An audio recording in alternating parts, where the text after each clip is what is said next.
Olá, aqui é a Helga, com o 11º capítulo da Saga dos Rothschild. 1948.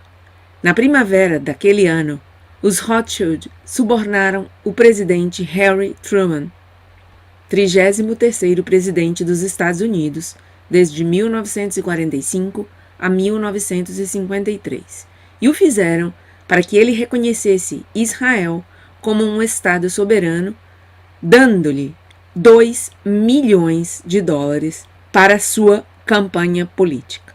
Os Rothschild possuíam território sionista e não judeu. Eles então declararam que Israel era um Estado judeu soberano na Palestina e, dentro de meia hora, o presidente Truman declarou os Estados Unidos como a primeira nação estrangeira a reconhecê-lo. A bandeira de Israel é revelada. Apesar da tremenda oposição, o emblema da bandeira é uma versão de cor azul do hexagrama ou sinal vermelho, Rothschild.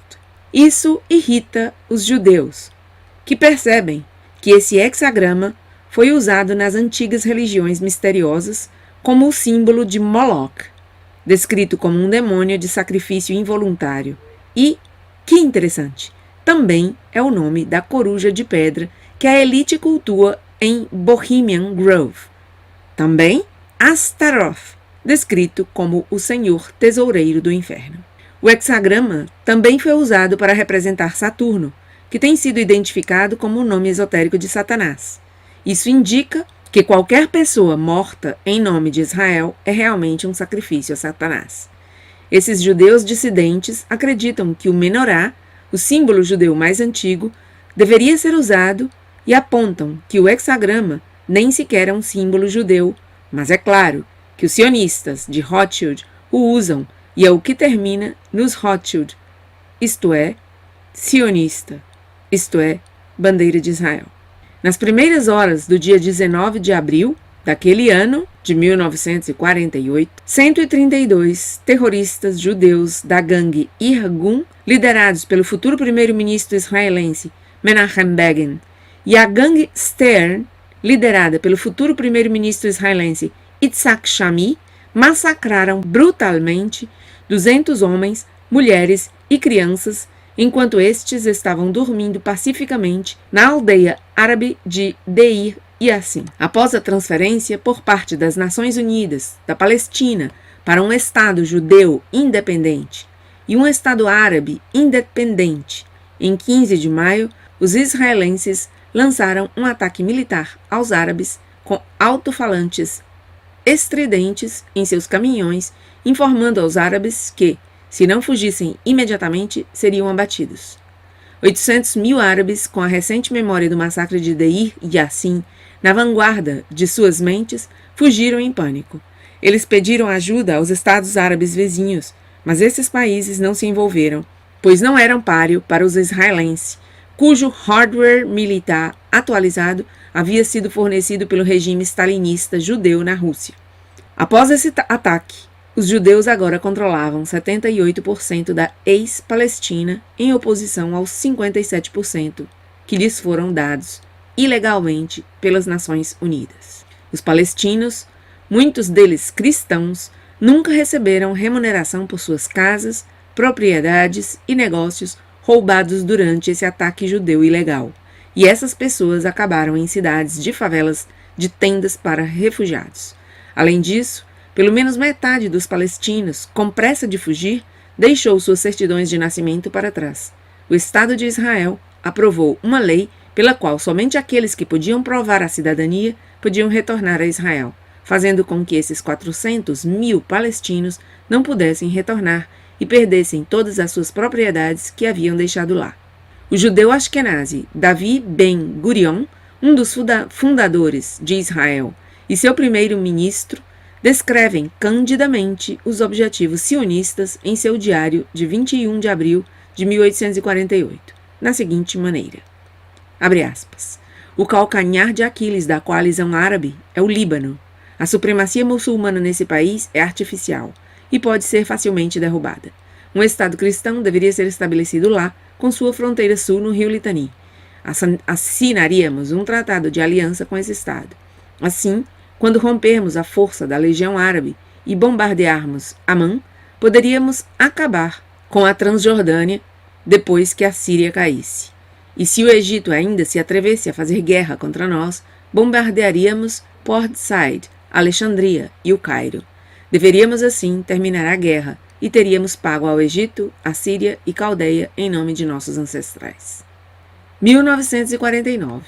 Em 1º de outubro, Mao Tse-tung declara a fundação da República Popular da China na Praça Tiananmen, em Pequim. Ele é financiado pelos Rothschild, que criaram o comunismo na Rússia, e também pelos seguintes agentes dos Rothschild: Salomon Adler, um ex-funcionário do Tesouro dos Estados Unidos, que era um espião soviético; Israel Epstein, filho de um bolchevique judeu preso pelo czar da Rússia por tentar forjar uma revolução; e Frank Coe, principal funcionário do FMI, propriedade dos Rothschild. 1950. Israel aprova sua lei de retorno, garantindo a todos os judeus do mundo todo o direito de habitar no Estado de Israel, embora aos palestinos, apesar de terem vivido lá por 1.300 anos, foi negado esse direito. John Davitt, ex-chefe da Seção de Segurança Interna do Departamento de Justiça, observa que o Serviço de Inteligência Israelense é o segundo mais ativo nos Estados Unidos, depois dos soviéticos. E, é claro, Israel e a União Soviética são dirigidos por uma liderança judaica ashkenazi. 1951. Em 1º de abril é formada a Agência de Inteligência Secreta de Israel, o Mossad, que começará a aterrorizar o mundo. O lema do Mossad é provavelmente o lema do serviço secreto mais nojento do mundo, e é By way of deception, thou shalt do war. Pela via do engano farás a guerra. 1953. N.M. Rothschild e Sons fundou a British Newfoundland Corporation Limited para desenvolver 60 mil milhas quadradas de terra em Newfoundland, Canadá, que compreendia uma usina elétrica para aproveitar a energia das cachoeiras Hamilton, mais tarde renomeadas como Churchill Falls.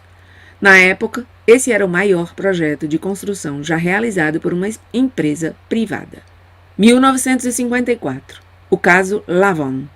Agentes israelenses recrutam cidadãos egípcios de ascendência judaica para bombardear alvos ocidentais no Egito e plantam evidências para enquadrar os árabes em uma aparente tentativa de perturbar as relações dos americanos com os egípcios.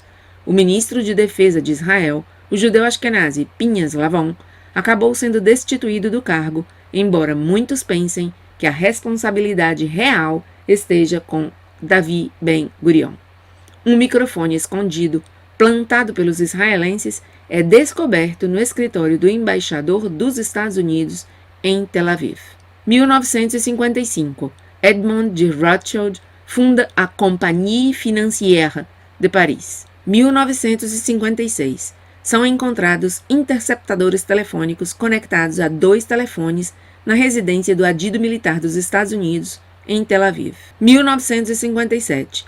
James de Rothschild morre e informa-se, pela mídia de propriedade dos Rothschild, que ele deixa uma grande quantidade em dinheiro para o Estado de Israel, para pagar pela construção de seu edifício do parlamento, o Knesset. Ele afirma que o Knesset deveria ser um símbolo, aos olhos de todos os homens, da permanência do Estado de Israel. Na página 219 de seu livro Tales of the British Aristocracy, L. G. Pine, editor da Burke's Peerage, editora genealógica britânica, afirma que os judeus tornaram-se tão intimamente ligados ao patriato britânico que é improvável que as duas classes sofram perdas que não sejam mútuas. Tão intimamente ligados são os judeus e os lords que um golpe contra os judeus nesse país não seria possível sem ferir também a aristocracia. Maurice de Rothschild morre naquele ano de 1957 em Paris. 1962. Rothschild Frère estabelece a Imetal como uma empresa guarda-chuva para todos os seus interesses de mineração mineral. E assim termina este capítulo 11 da saga dos Rothschild. Não perca o 12º capítulo.